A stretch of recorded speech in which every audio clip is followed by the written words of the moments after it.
A ver, uno siempre piensa en los grandes misterios, ¿no? Luces en el cielo, cosas así, de ciencia ficción. Pero la verdad es que a veces los descubrimientos más alucinantes están justo delante de nuestras narices, escondidos a plena vista. Así que, vamos a olvidarnos por un momento de los telescopios, de las galaxias lejanas, de todo eso. Porque la pregunta que nos vamos a hacer hoy, la que nos va a guiar, no necesita un telescopio, para nada. Necesita un microscopio. Sí, sí, como se oye, la clave de uno de los enigmas más grandes de la física estaba ahí, en un sitio tan normal, tan humilde como una gota de agua, algo que forma parte de nuestro día a día sin que le prestemos la más mínima atención. Bueno, pues vamos al lío. Nuestra historia arranca con un botánico escocés, un tal Robert Brown. Estamos en 1827, y este hombre se encontró con algo tan, pero tan raro en su microscopio que fue literalmente como si viera un ovni en su ensalada. A ver, pongámonos en situación. Brown estaba haciendo un trabajo que para él era el pan de cada día, algo rutinario. Estaba mirando cómo los granos de polen se rompían en agua y soltaban unas partículas diminutas. Pero, de repente, lo que vio, bueno, eso no tenía nada de rutinario. Resulta que esas partículas no paraban quietas.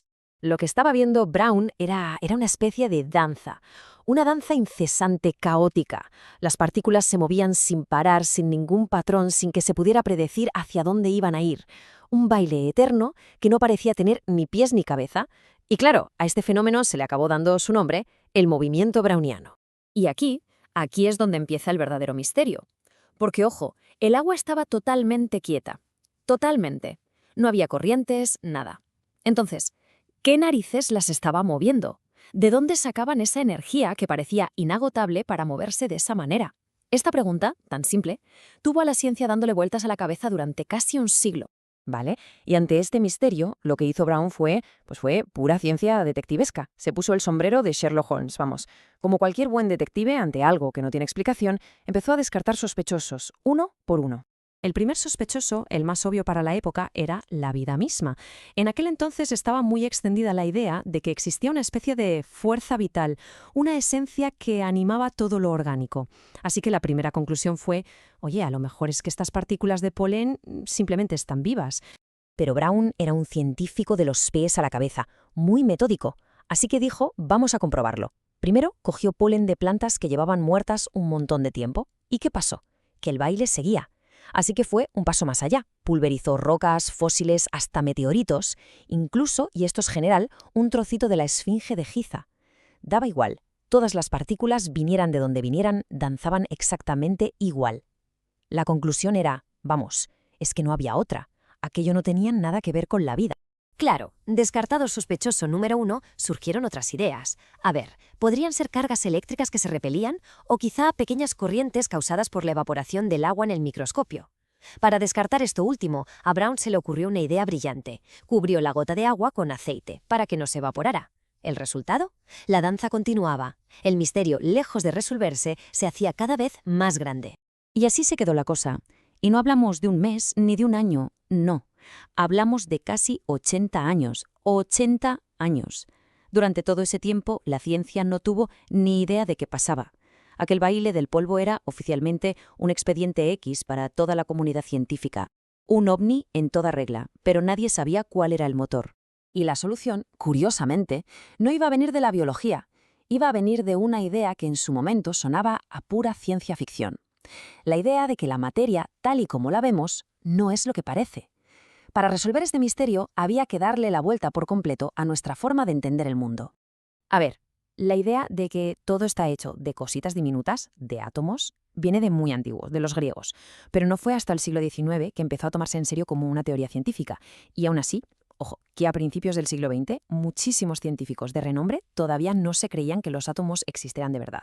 Para ellos era como un truco matemático, una herramienta útil, pero nada real. Y entonces llegaron Maxwell y Boltzmann y llevaron la idea todavía más lejos. Dijeron, vale, existen los átomos, pero es que además no están quietos.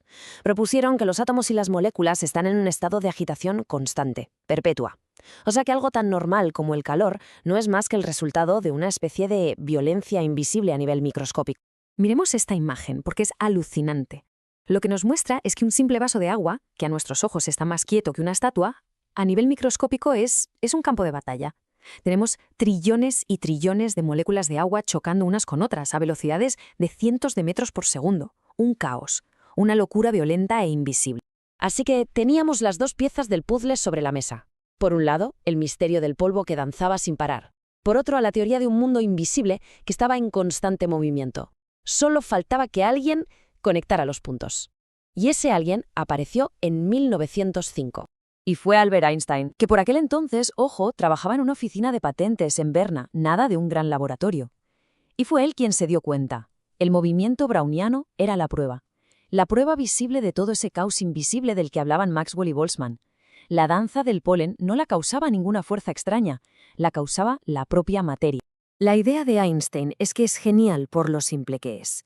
A ver, imaginemos, una partícula de polen para una molécula de agua es gigantesca, un transatlántico, y está siendo bombardeada sin parar por estas diminutas moléculas de agua desde todas las direcciones.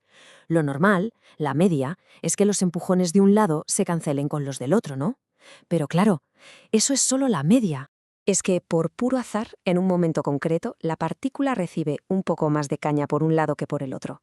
Es un pequeño desequilibrio, una fluctuación, como lo llamó él. Y ese choque no compensado le da un empujoncito. Un instante después, el desequilibrio viene de otro lado, y otro empujoncito. Y así, una y otra vez. ¿Y qué tenemos? Pues el movimiento errático y loco que vio Robert Brown. Pero lo que hizo que la explicación de Einstein fuera definitiva no fue solo la idea, que ya era buena. Fueron las matemáticas. Einstein se puso a calcular y predijo con una precisión increíble cómo se tenían que mover exactamente esas partículas. Poco después, un físico francés, Jean-Baptiste Perrin, hizo los experimentos y ¡bingo! Sus mediciones clavaban las predicciones de Einstein. Caso cerrado. No había más que hablar. Y lo bonito de todo esto es que al resolver el misterio no se acabó la magia. Todo lo contrario. Se descubrió una verdad sobre el universo que es mucho, pero mucho más fascinante que la vieja idea de una fuerza vital. Porque esa danza de una simple mota de polvo en una gota de agua se convirtió en la primera prueba definitiva, irrefutable, de que los átomos existen de verdad. Fue lo que convenció a los últimos escépticos. Demostró que debajo de este mundo que vemos, tan tranquilo y ordenado, hay otro universo. Un universo de movimiento constante y violento. El propio Einstein lo dijo. El misterio es el motor de la ciencia. Resolver un enigma no hace que desaparezca. Al contrario, te abre la puerta a uno todavía más grande. La ciencia no nos quitó el ovni de la ensalada. Lo que hizo fue enseñarnos que la ensalada entera es un universo. Y es que el movimiento browniano está pasando ahora mismo, en el vaso de agua que tenemos al lado, en esa mota de polvo que flota en un rayo de sol, está por todas partes. Así que la próxima vez que veamos algo que parece estar completamente quieto, quizás valga la pena pararse a pensar un segundo en esa danza interminable y violenta que se esconde justo debajo de la superficie.